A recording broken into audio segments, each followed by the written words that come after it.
My husband, Dan, and I are the parents of 5 children. We have 3 homeschool graduates. We're concluding our 23rd year, I think, of homeschooling. And there's a lot to that story, and some of that you'll hear tonight. I'm always glad to answer any questions that you have. But one of the things that I want you to know is that your homeschool story will be unique to you. It will be beautiful, and it'll be something that you will want to share. So as I'm sharing a little bit about our family and our journey, I hope that you'll be mindful about the beautiful journey that you're on or that you're considering as we think about what it means to bring or to keep our children home for school. Krista, was there a video presentation before we get into the slideshow?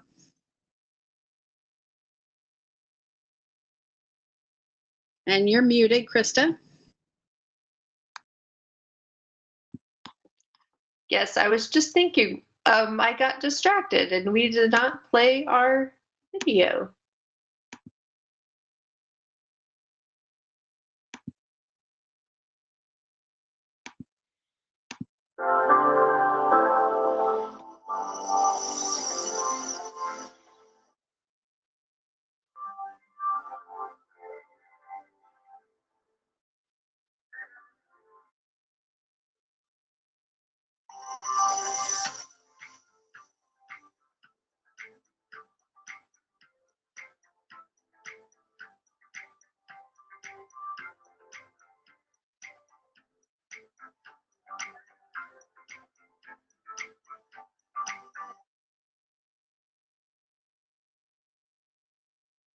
Okay, Dana, you take the screen now. Okay. All right. So, was it share screen or share window? Either way. Okay. All right. So, do you have the Homeschool Oklahoma Home Education You Can Do It to slide? Okay, in this, with this view, I can't see the chat. So Krista and Renee, if you'll let me know the chat, don't worry. Any questions to answer, that would be great. I'm going to jump right in. We want to use your time well. We are aware that there are a lot, maybe not as many as there used to be, but there are other things that you could be doing this evening, and you have blessed us with your time. We want to make sure that it's fruitful and that you get the answers to any questions you might have, that we give you an encouraging look at what it is to homeschool in the state of Oklahoma. The title of this presentation is Home Education You Can Do It, brought to you by Homeschool Oklahoma as the initial session for the celebration of home and family that will be happening for several weeks to come. So however you got here, I want you to make sure that you are checking our schedule, that you know what's coming up, that you register for the sessions that will be an encouragement to you, and make sure that your friends and family know about this as well. I know a lot of families have kids at home right now that we're not planning on having kids at home at this point in the year. And my hope is that some of those families are with us tonight. And to them and to all of you, I say welcome. Welcome to my home. Welcome to the Vasher home and the Barnett home. And I just lost my train of thought. Bartlett home. I said Barnett and I meant Bartlett. You mean the Wilson, the Bartlett home and the Wilson home? Yes, all of our homes, and we are honored to be in your homes. And so when we talk about home education, what do we mean? I think it's very helpful to define our terms. Anytime we want to talk about a new topic, anytime you want to get into something that's unique and different, you want to make sure that you're defining terms, that when we say certain words, we are all agreed what those words mean. So for our purposes, homeschooling, we call it home education, home discipleship, is the privately funded home-based education of children by their own parents or guardians. Families engaged in home-based education are not dependent on public funds, public resources for their children's education. This particular definition comes from Dr. Brian Ray with the National Home Education Research Institute. If you want information about homeschooling that is research-based, if you want to know how are homeschoolers doing, where did homeschoolers come from, what kinds of things do people who were homeschooled go on to do later in life, that's where to go for that research. They have been working for many years, for decades, on collecting, compiling, and analyzing critical data when it comes to home education. And so for our purposes, homeschooling is the privately funded home-based education of children by their parents. Public education in the United States is an education that is maintained at public expense. I need to adjust one quick thing here. So sorry. At the public expense for the children of the community or a district that constitutes a part of a system of free public education, commonly including primary and secondary schools, and that is from dictionary.com. So a public education happens in a school. Public education also can happen other places, off campus, in off-campus learning centers and at home. We'll talk about that a little bit more in a minute. A private education. Private education is happens at a school that is established, conducted, and primarily supported by a non-government agency. That can be private funds from individual families. It can include private funds plus grants from other sources that are not government sourced and government controlled. And online education can encompass some or all of these other avenues of educating students. And so before we go on, I want to make sure that we don't have any questions about those basic terms before we jump in. Safe to go on? One thing I want to make sure that we talk about is that the defining difference between these educational modalities is not the physical location where the schooling takes place. It is, in fact, the source of the funding and then the authority over curricula, methods, and standards. Some people will say that they are homeschooling or are homeschooled when in fact they are schooling at home through a public virtual program. That can seem like a semantic difference. It actually is quite important to maintain those distinctions for practical reasons and also for legal reasons. So let's talk a little bit about, let me get back here. About those terms, in terms of individual liberty, parental sovereignty. What are we talking about when we are going through these different ways of training children? The greatest liberty for families and the greatest flexibility for students is the at-home education that is funded privately by individual families. And those folks in that darker blue square are your homeschool families, the constitutional home educators. In Oklahoma, the right to home educate is written into our state's founding documents. We're going to go over that in just a few minutes. But the greatest liberty and the most flexibility will be found when you teach your own children at home and when the funding for that comes from your own family budget. Now, if you want to have more control over where the children school and what they learn. In an institutional setting with the parent absent, you have private school, again, privately funded. In Oklahoma, private schools do not have to be accredited. Many of them are, but it's not a requirement. There is no legal requirement for a private school to be an accredited school. Parents and families, communities are have the right to establish private educational institutions and to take for parents to give the enroll their children in these private schools. If you'll notice, we've got two lines there. There is a dashed line going up and down. Parents at home or parents present in the educational process and parents absent. Then we have that dark solid black line separating the top and the bottom. You cross a big line when you begin using government funding for your children's education. Whoever controls the purse, right, controls the system. And so public school at home is at home and parent present, but with state standards being applied, with curricular options being limited to those that have been vetted and can be certified by the State Department of Education. And then an institutional education with parent absent, funded by the government, is traditional public school. I went to a traditional public school.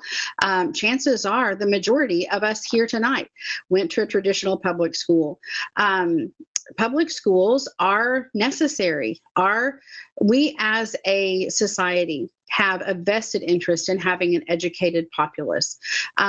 We believe at Homeschool Oklahoma that home-based, privately funded education of children by their own parents is worthy of being considered by all families and may be a good fit for your family. We also acknowledge that these other ways of educating children are valid. They're legal in the state of Oklahoma, and depending on the needs that you have, the goals that you have, the children that you have, those are the things that will bear on the decision that you make as far as when and where and how and with what and on whose dollar your children are educated. Do we have questions about that before we move on? So let's talk about the law. Let's talk about home education in Oklahoma. Article 13, subsection 4 reads like this: the legislature shall provide for the compulsory attendance at some public or other school, unless other means of education are provided, for all the children of the state who are sound in mind and body between the ages of 8 and 16 years for at least 3 months in each year. Clearly, that was written a very long time ago. And our Oklahoma statutes, section 70, 10-105, I think. We'll get into that in a minute.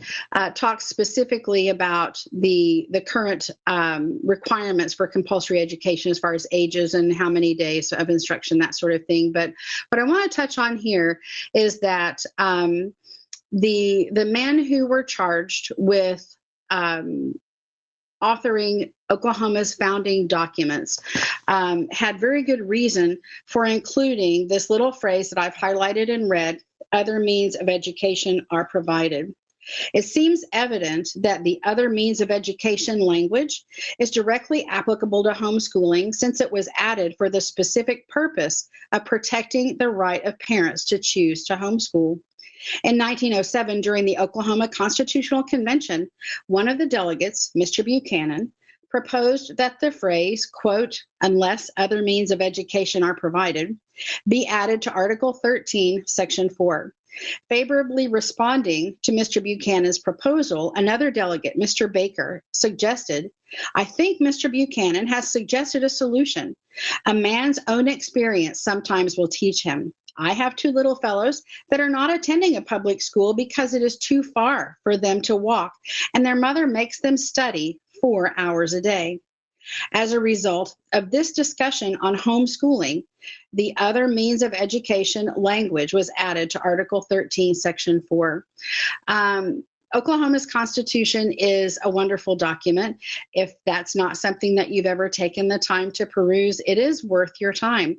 And to understand the laws, the ideas that sort of shaped the Sooner State when it first came into being. moving on from there, so, it's wonderful that we have that little phrase in the Constitution, but what does it mean? In 1973, the Attorney General for the state of Oklahoma issued an opinion because families were beginning in the 70s to keep their children home for school.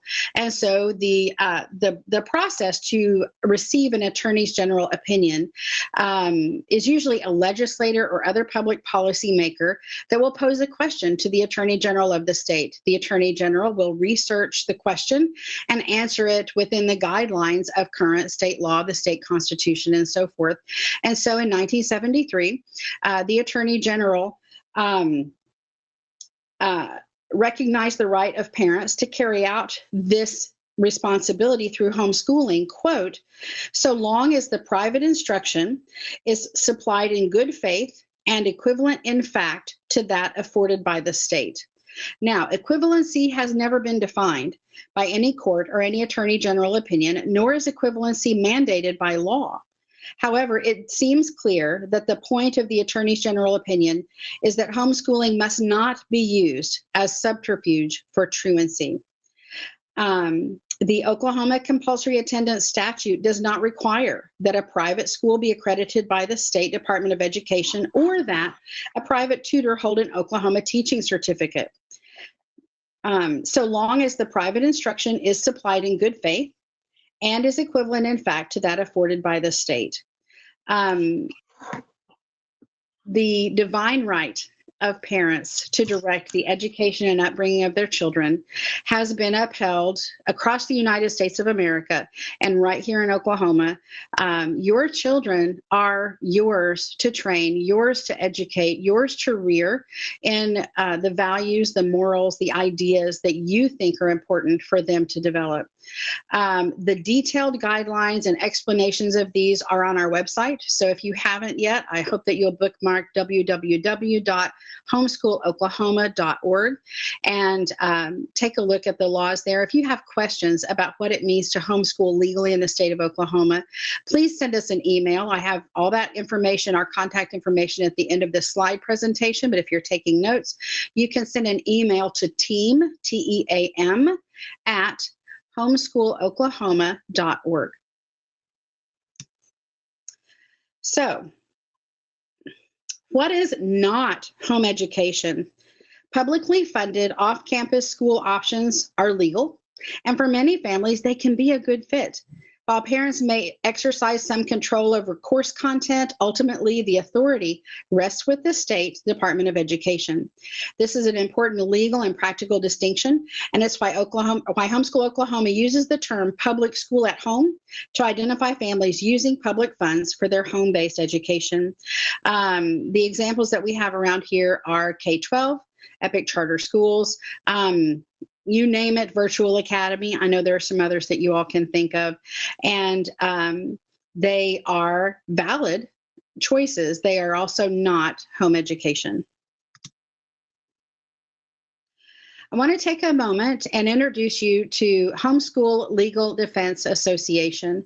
Visit www.hslda.org and find out how you can join, how you can participate in the work that they are doing around the world to protect the rights of families to homeschool their children and to promote home education across the globe. Member benefits include legal representation for your family if your right to homeschool should ever be called into question. Homeschool Oklahoma members do get an annual HSLDA membership discount, and information about that can be found on our website, again, www.homeschooloklahoma.org.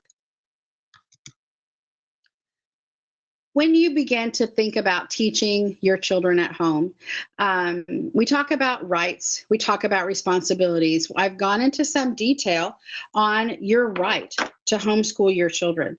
But as they say, with those rights, with those privileges, come great responsibility.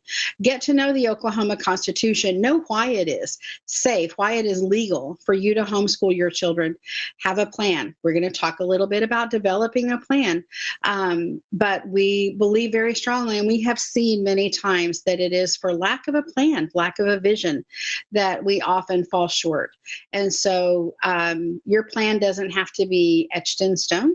Your plan can be penciled down and erased and written over and adjusted to fit your needs, to fit your situation, to fit your children. But it's so important to have a plan. We're going to talk more about that in a minute. One thing I want to touch on briefly here is record keeping. There are all kinds of ways to keep records. In the state of Oklahoma, there is not one particular way in which we are required to keep records. But just because that's not a requirement doesn't mean that it's not an important thing to do. It's important for your students to have that record, to be able to trace their educational history from kindergarten forward, from wherever you are forward. Certainly for those junior high and high school years, any courses that you plan to give credit for. That can be in the form of a portfolio, samples of work. You can keep a grade book, a planner. When we began homeschooling, way back in the 20th century, before the internet and cell phones, my planner, my homeschool planner, was a calendar. It was just a big wall calendar, and on that calendar, dedicated to our little homeschool, I had a first grader and a toddler then. I would write in pencil the things I thought we would do, and then I would go back over it and write in ink the things we actually did. And so it kept me looking ahead and being aware of what we had accomplished. And so that was my very first record of our homeschool, was that calendar, and we still have it. Over the years, we've developed, better, more precise and individual to our children record keeping methods. And people will ask us, okay, so we need to keep records. What's the best way we can keep records? The best method for keeping records is the one you will actually use. So talk to your homeschool friends, see what they do. Try on 2 or 3 different things. There are online planners, there are printables, there are actual paper planners, there are all kinds of ways that we can keep track, keep record, set goals, and chart milestones in our homeschool. The very best way is the way that works for you. It's the way you'll actually do. Withdraw from school if needed. If your child is enrolled in school, even though your little darlings are all at home now, because we're all at home now. If they're enrolled in school and you plan to home educate privately and without any sort of public funding, you have to unenroll them. You've got to withdraw them from school. You need to do that officially, because if you don't, they are truant, and truant is bad. It's not a good thing. So there is a sample letter on our website that you can use, and feel free to edit that to suit your purposes. If you are sending a withdrawal letter, there are a couple of things that we recommend. First of all, make sure that it states, if you're withdrawing multiple children, you're going to want to submit a letter of withdrawal for each child that you're withdrawing from school. You'll want to send that letter. I recommend sending it certified mail, return receipt requested, so that when you keep that paper copy of the letter for your own files at home, when somebody signs for that letter at the school, a receipt comes back to you. You attach that receipt to your letter to file, and then you can prove not only did you send a letter, but somebody signed for it. It was received. And so you have to go into the post office to do that, but it's called certified mail, return receipt requested. There's a small charge. It costs a little bit more than sending it just with the stamp regular mail. If you decide to hand deliver a letter like that, you'll definitely want to take 2 copies and have whoever you give that letter to sign or initial your copy, again, so that you have that proof that that letter was delivered. You'll want to send that to the principal of your child's school. We also recommend sending it to the superintendent of your district.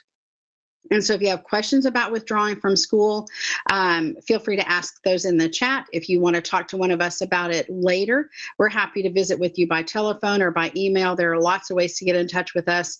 And it's not difficult, but it's very important to withdraw from school properly. Do we have questions about that before we move on? Okay. Why would you ever homeschool your kids?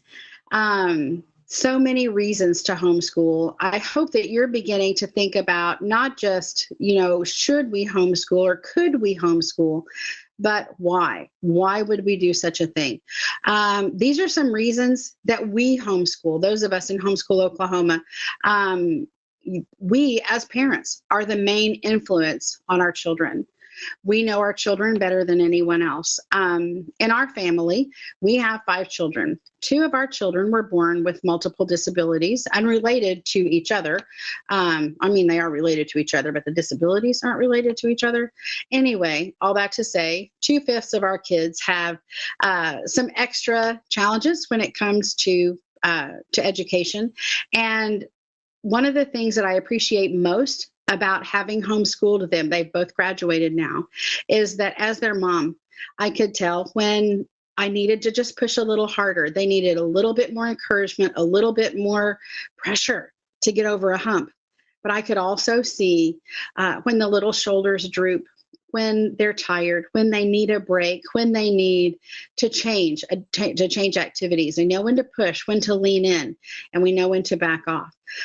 We can allow our children to learn at their own pace and in the way they learn best.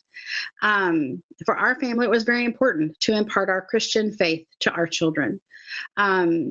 Personal attention, positive socialization, and for our family, our children range in age for 17 years. There's 17 years between our oldest child and our youngest. If they had all left for school, they wouldn't have the depth and the quality of relationships with each other that they have. And the sibling relationship is the longest relationship of your life.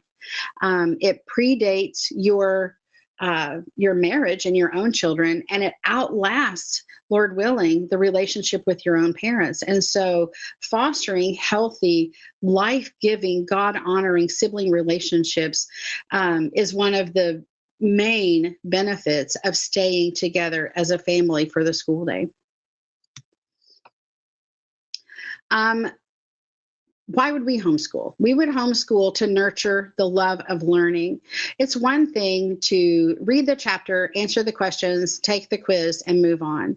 I think you'll agree that that's not the same as learning. What have you learned to do? You've learned to pass a quiz. When you learn how to learn and you begin to love to learn, there is no avenue of human endeavor that is closed to you. There's nothing that's off limits. And that is an education for freedom. We teach interesting subjects. You can teach difficult subjects within the context of interest of our children. Math was eluded one of our kids for a long time, but he loved Legos. And so when he was very, very small, his math was Legos, and he learned to appreciate quantity and mathematic concepts and number literacy before he ever picked up a pencil and attempted a math problem, because he loved Legos and he learned how to learn. We can dive deeply into subjects that interest us as a family or a particular student that we have. We can choose the curriculum, the books, the scope and sequence that suit our situation. Maybe your family travels a lot. Maybe your family never travels at all. Maybe you have a student who needs extra time to develop certain skills. We learn to learn independently and to learn together when we make a priority out of the things that really matter. And the things that really matter aren't the questions at the back of the chapter. The things that really matter are big ideas. The things that really matter are truth and goodness and beauty. And those things can be taught in many, many ways. What are the benefits of homeschooling? Homeschooling ensures genuine learning takes place. I don't keep grades for my kids when they are below about the 8th grade because I get tired of writing down 100, 100, 100. Why do I write down 100, 100, 100? Because if they didn't get 100 on it, whatever it is, then they're still learning it. They're still mastering that. And so we're going to go back over it. We're going to give extra time. We're going to present it in a new way until it is something they can teach back to us. And so, once we get up into those upper grades and we need to be recording transcripts and keeping grades, that sort of thing, then we, in our family, we begin to keep a grade book. But genuine learning takes place when you have all kinds of time to try many different ways of mastering information and skills. If you ever want to learn something, you guys realize this, the best way to learn it is one-on-one. As much as I love having you all in my den here this evening, and I hope that what we present this evening is helpful to you, is encouraging to you, is inspiring to you. I hope that you'll talk to homeschooling parents that you know one-on-one. I know that for me, when we were beginning our homeschool journey, I still remember and still treasure the one-on-one time I spent with the experienced homeschooling moms in my circle. And the same thing goes for your children. When they're working to learn to master a concept, when you're teaching them one-on-one, you've got time to go over things until they understand them. And as soon as that understanding is locked into place, we're ready to move on. We can tailor learning to our children's specific educational needs. Maybe you have a student who has learning difficulties that need to be addressed. Maybe your student is a gifted learner. We can be as tailored and as individual. We talk about the individualized education plan for those of you who with kids in public school. Some of them may be on an IEP. The ultimate individualized education plan is the one that you come up with in your home within the context of your family, keeping in mind the achievement of your student. It allows time to address your child's strengths, their weaknesses, their learning styles, their interests. There's just no substitute for that one-on-one teaching that happens within the context of our homeschool. So, some statistics from the National Center for Educational Statistics. How many kids are homeschooled? Well, a lot of them now, right? Back in 1999, 850,000 was the estimate in the United States of Oklahoma. And you can see how it has grown up through 2014, which is when this data was collected, 2 to 8% annual growth. And you can do the math and project that out to 2020. And, our hope is that as we are put in the position of having to have our kids home right now, that more and more families will begin to see that this is not just doable, but it's preferable, it's life-giving, and it's something that they want for their children. So how are homeschoolers doing out there? On the whole, 15 to 30% higher on standardized tests than their same age peers. Success regardless of parents' education. That's one of the things that we do hear often is, I would love to teach my children at home, but I went to work straight out of high school, but I, went into the military, didn't start my degree, had my children when I was very young. The success, the academic achievement, and the overall life success of homeschooled students does not appear to have any to be dependent in any way on the level of education achieved by parents. In Oklahoma, the parent does not have to be a certified teacher. And we've seen research shows us across the country that there's no advantage to homeschooled students whose parents are teachers. Hang around the homeschool world long enough and you'll find some homeschooling parents who have been professional educators, and they'll let you know pretty quickly that it was not necessarily a benefit to them, and that there was a lot of things that they had to do to rethink, to retool in order to teach their children at home. The success is not correlated to state laws. In the United States of America, the states with higher levels of homeschool regulation do not have higher levels of academic achievement of their homeschooled students. And so not only is it very easy to homeschool in the state of Oklahoma, it's very safe. You are in a great place with great support, surrounded by families who are doing this already and would be very happy to help you, to show you how to start doing this yourself. The home educated are increasingly recruited by colleges, by universities, by employers into internships. Homeschooled students are self-starters. They also tend to finish what they start. Home educated students graduate from their post-secondary instruction at a higher rate than their publicly educated peers. Generally tend to score well on ACT and SAT type tests.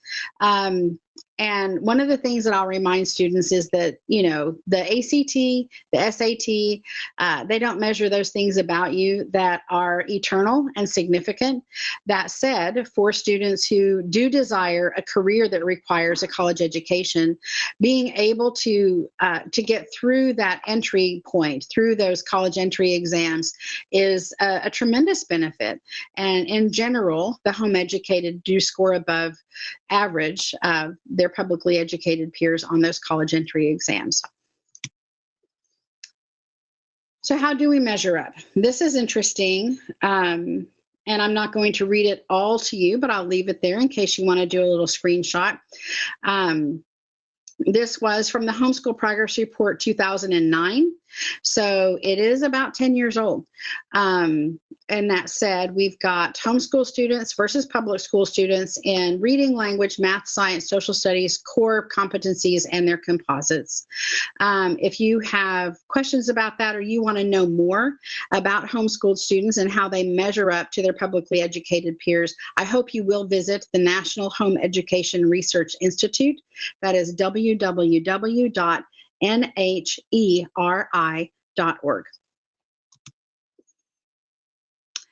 Is homeschooling right for your family? I don't know. I think it's worth thinking about. I think that it's important, whatever we decide to do, that we decide to do that on purpose. I will say that I am wary of the just do what we've always done because we've always done it. And so maybe home education is right for your family. Maybe it's not appropriate for your family where you are right now, and there's some things that you would want to do to work toward home education being an option for your family. My encouragement to you tonight is to think critically about it. What would it look like? What would it take? What are the costs? What are the benefits? What are our resources? And we're going to talk about a few of those things as we go on this evening. The first thing you're going to want to do is know your why. The first thing that we hear from a lot of families who are thinking about bringing their children home for school is, what curriculum should I use? What are we going to do for math? How are they going to learn, biology or chemistry or physics or Oklahoma history for that matter? What curriculum should we use? That's a very important question. The other question that we hear a lot of times is, how practically are we going to do it? How are we going to do it financially? How are we going to do it schedule-wise? How does this look? How does it look in your house? How would it look in our house? I would encourage you to set those two questions aside and consider why. Why is it that you want to make this change? Why are you considering bringing or keeping your children home and teaching them yourself? It's easy to get distracted by things that don't point back to our why, to why we started it in the first place. It's easy to get so busy and so distracted that that we get burned out, we get exhausted. It feels like somebody has kind of pressed pause on the world in some ways, doesn't it?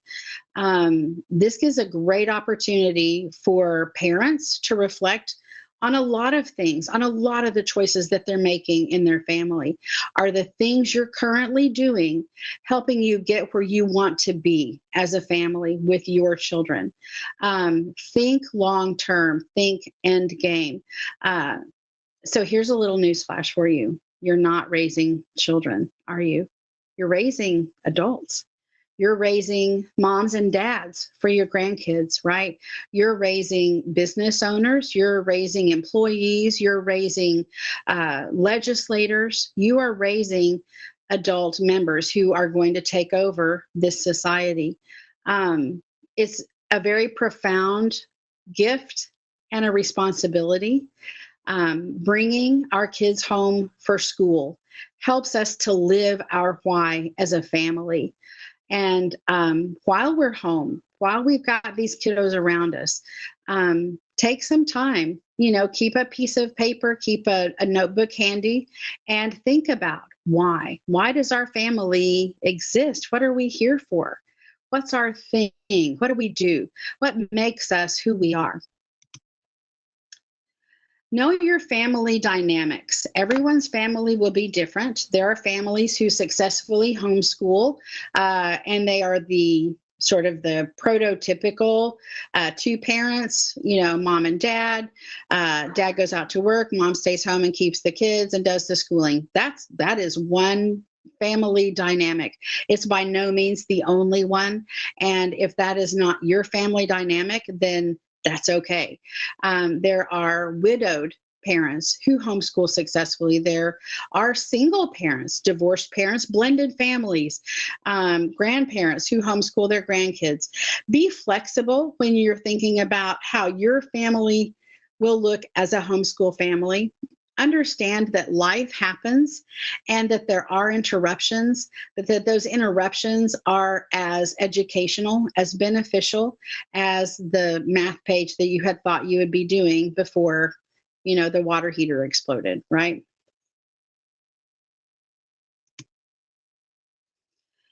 There is such a thing as teaching styles. What are teaching styles? I'm not going to go deeply into that tonight, but you can develop your own teaching style. Don't make a school at home. Know your strengths and your weaknesses. I could sit here and say, now, it's okay to be a little relaxed. You don't have to have everyone, sitting at the table with their pencils at 6:45 a.m. It's okay to ease up a little bit. And some of us would ease up all the way into, no productivity at all. At the same time, if I was to say, well, we need structure, we need routine, there are those who would take that to a degree that's not healthy or helpful in their home. It's important to have structure. It's important to have a routine. I stay away from the word schedule because a schedule sounds like something I have to keep. We have to stay on schedule. We've got to keep the schedule. A routine is something that serves us. In general, in our home, we get up and we have breakfast. We start with a morning devotion time and then go on into, everyone has their separate activities that they do from there. And that's our routine. If something happens to upset the routine, to upset the day, then we clear that and we get back to the routine. We know what comes next. I have learned my own strengths and weaknesses, and I've set our homeschool up to accommodate for those things. If you want to know more about teaching styles and about learning styles and really about curriculum choices in general, I recommend Kathy Duffy's Top 102 Homeschool Picks. Her name is Kathy, Cathy. Duffy, Duffy, F is in Frank. And just Google that and you'll find her website. She's got some wonderful reviews there. I recommend her book, which I think is available now only as an ebook. I know that some libraries still carry it. You might be able to find it at a used book sale. But the first third of that book is about teaching styles and learning styles and how to set up a homeschool that's going to work for you and in your family. And so if you are to the point where you're trying to figure out, we've talked about our why, right? And so now we're going to talk about the how and the what and learn more about teaching styles. Also learn more about learning styles. And there are some great books about those things available. how to get started. So we've decided to homeschool. What are we going to do? We have to know ourselves, right? What is your level of structure? What is your level of organization, your level of creativity, and the level of resources? There's not a wrong answer here, but it's time to take inventory. What do you have? What can you get your hands on? And keep in mind that homeschooling does require resources. The biggest resource it requires, frankly, though, is time. I have said for many years that you can homeschool successfully and cheerfully with a Bible and a pencil and a library card. Of course, nobody's going to the library right now, but we can, with resources that you can find around you, you can put together a beautiful, living, vital education. If you remember that the goal is not the filling of a pail, right? It's the lighting of a fire. Who said that? I don't remember, but I see it all the time. And so you can homeschool very frugally. You can homeschool richly without having to homeschool expensively. Know your children. Look at those kiddos and start to think about, what is he great at? What comes easy to her? What does he do in his free time? Unstructured, left to his own devices. What does he do? What does he love?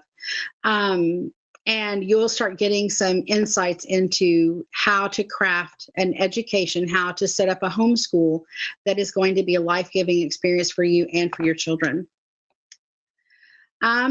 Research the beginning of a successful homeschool is a parent who is willing to reclaim their own education and learn along with their students.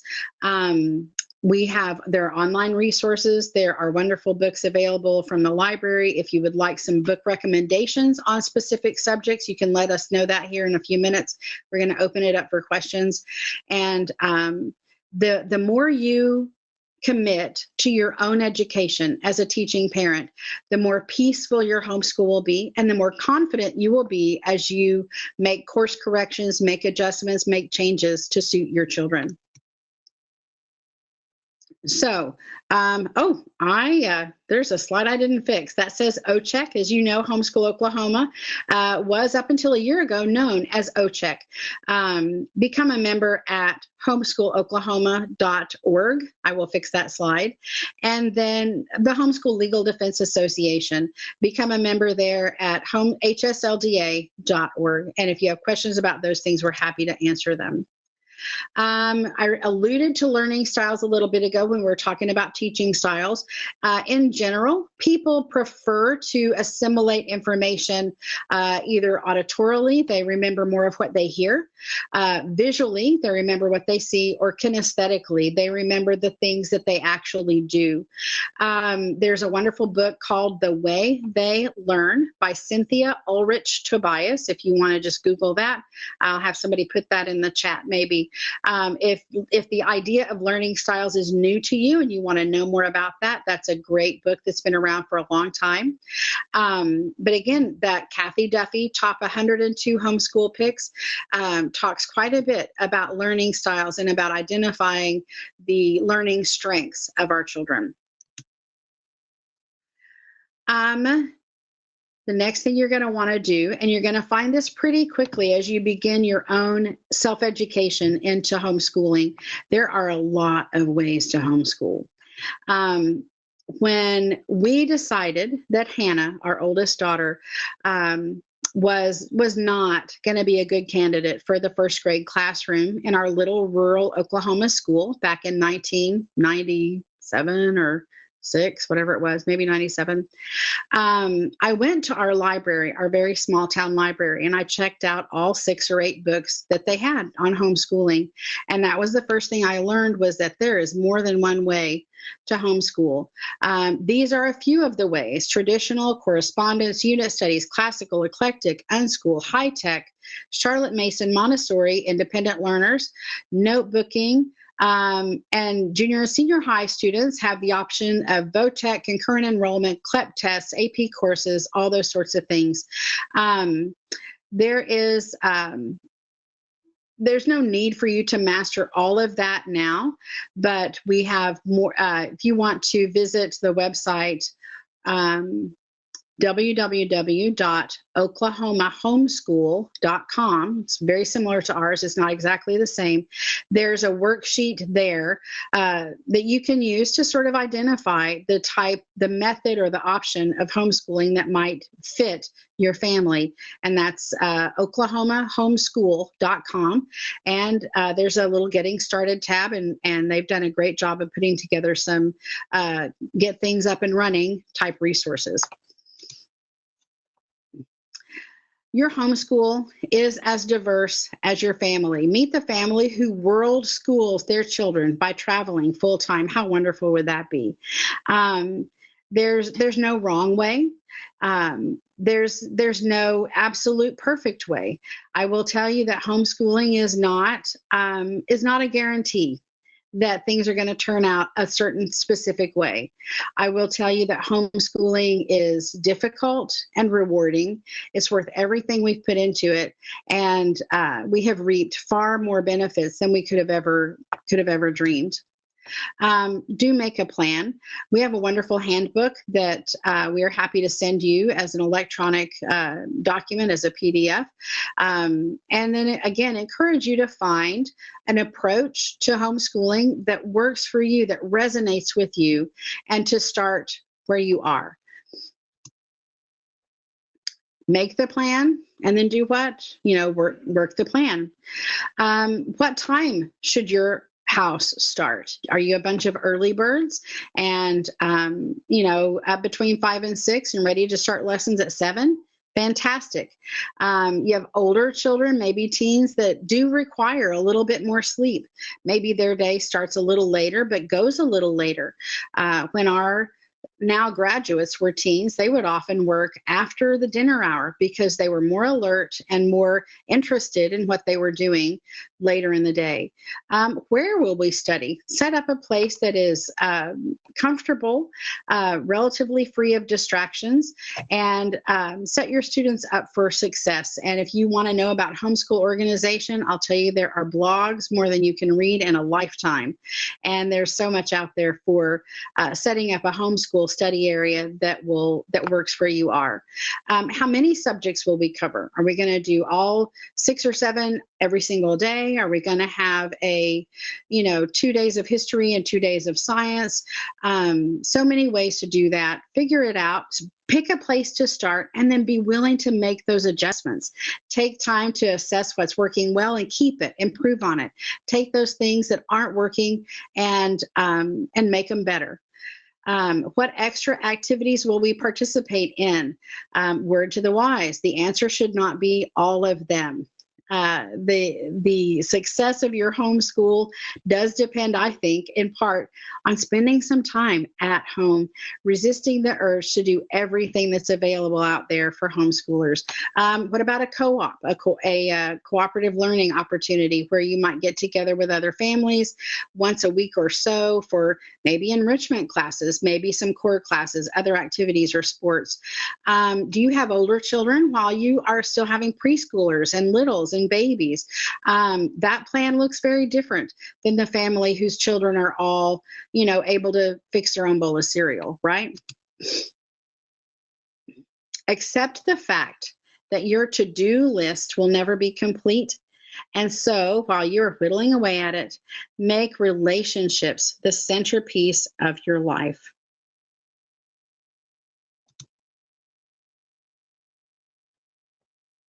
If you're teaching more than one child, group as many subjects together as possible.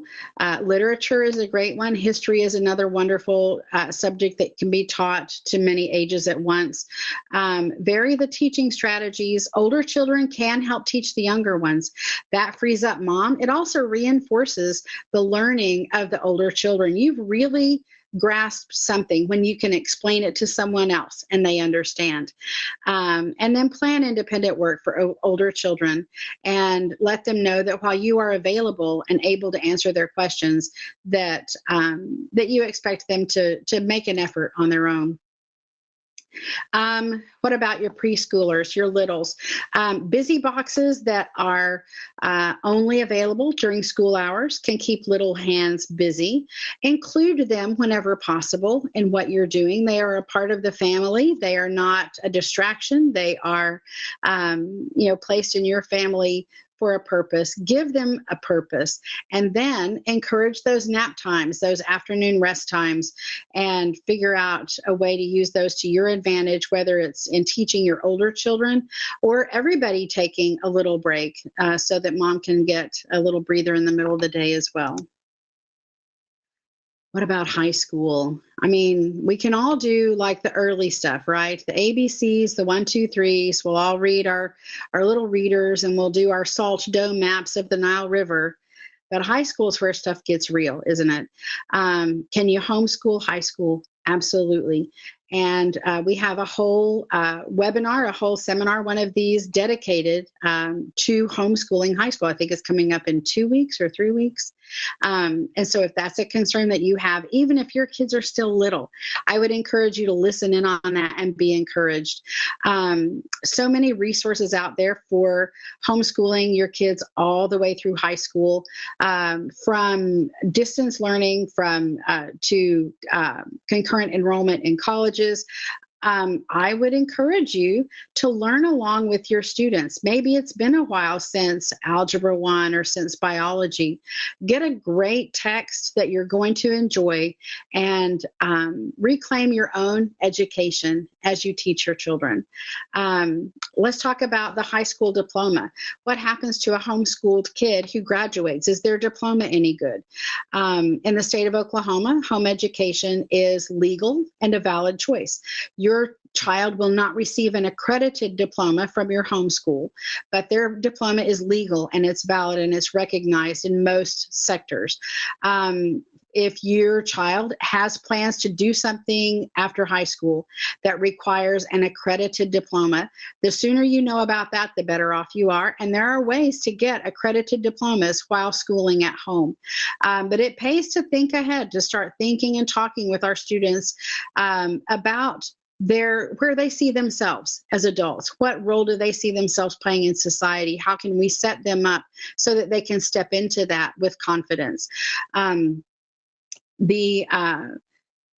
lost my train of thought again. Homeschool, diploma. If you have questions about that, just ask us. All of us, I know Renee has graduated 2. I've graduated 3. Are any Bartlett kids graduated yet, Krista? One is supposed to be graduating on the 30th. Oh, okay. But it's been postponed. I got you. Now this slide, I don't know, can you see, not this one, the one that says transcripts and diplomas? I'm not getting the graphic on that.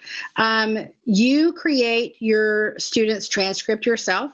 There are some great transcript templates online. Some are free, some are very modest in price.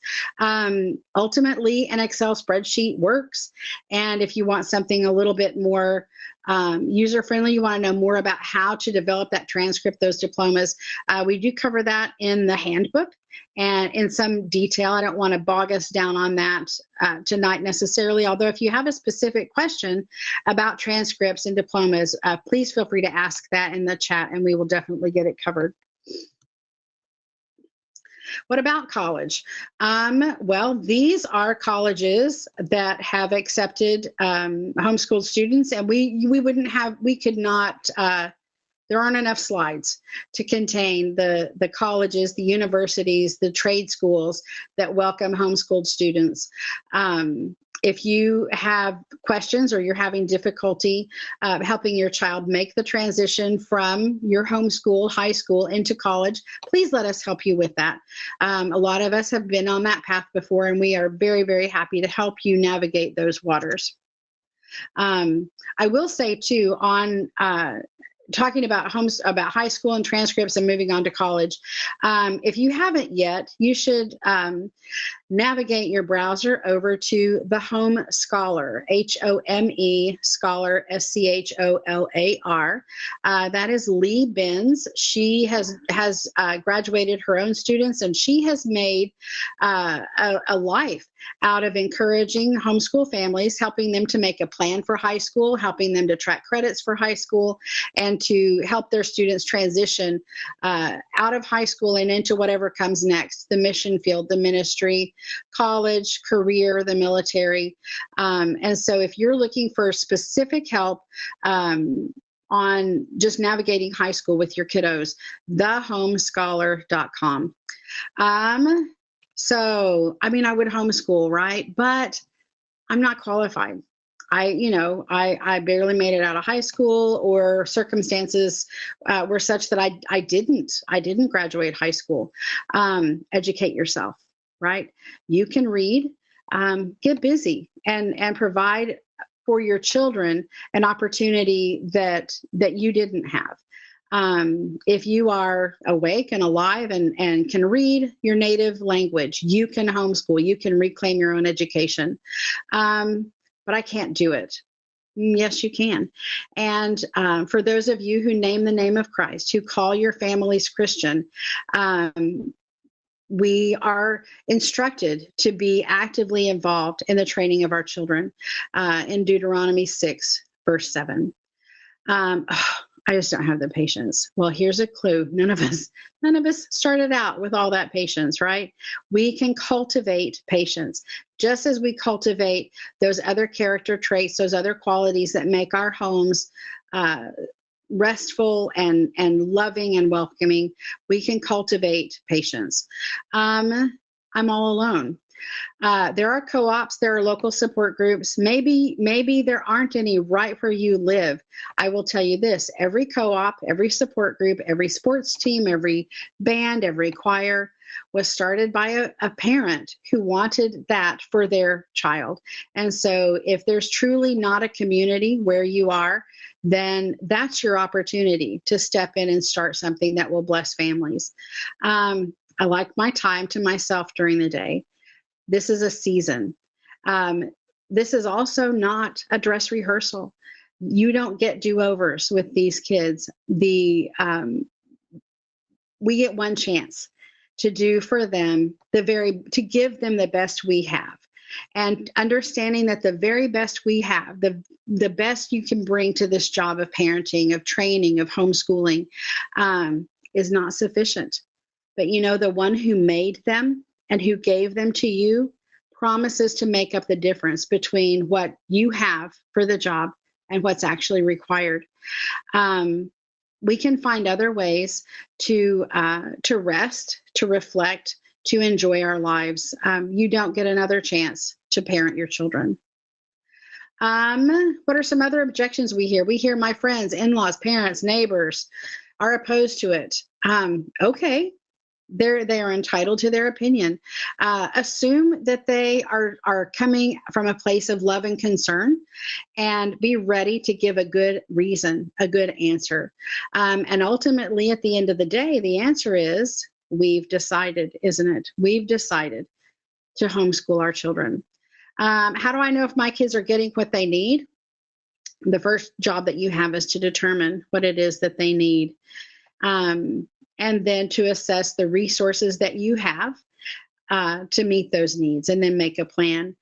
What if my kids don't get enough socialization? Well, we socialize our pets, don't we? We civilize our children. Children learn proper socialization, become civilized within the context of home and family and love and support. What if my kids aren't prepared for college? They will be. There are all kinds of options for homeschoolers today for those who want a post-secondary education. I will also say, college is not the be-all and end-all.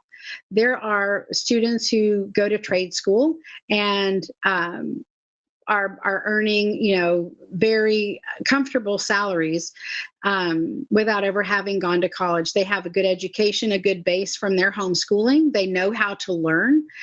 They work hard at their craft, and they enjoy a life that suits them. They weren't forced into a mold that they weren't created for. So is your kids going to miss out? Is your child going to miss out on sports or academics or science or math?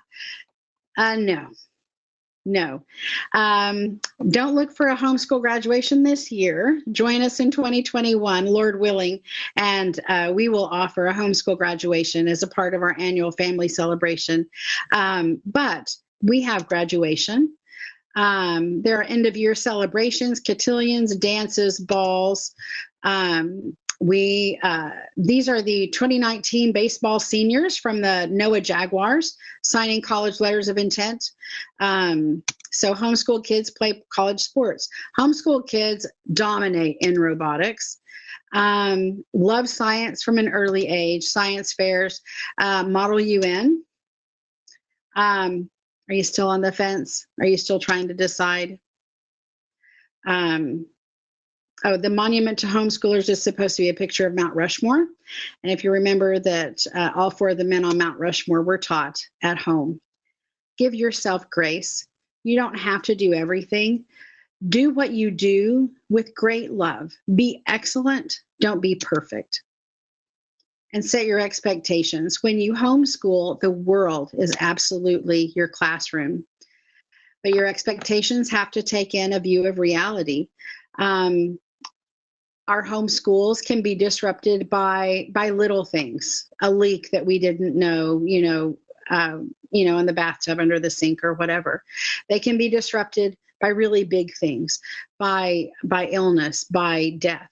They can be interrupted and sidelined by happy things. A new baby joins the family, right?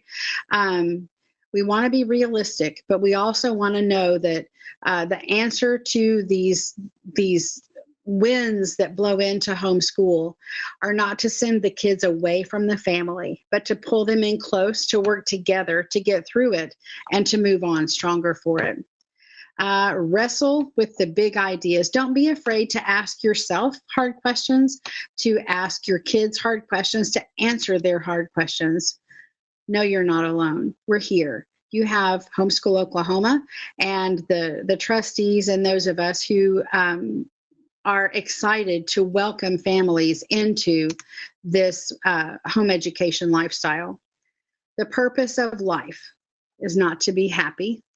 Is to be useful, to be honorable, to be compassionate, to have it make some difference that you have lived and lived well. We live and we live well when we live together in community, in the context of family. We want you to connect with us. Find us on the web at homeschooloklahoma.org. Like our Facebook page, facebook.com/homeschool.ok. Follow us on Twitter at homeschool_OK, Instagram, homeschool_Oklahoma. And if you have a question or a comment or want to send a bit of encouragement our way, you can email us at team@hsok.org.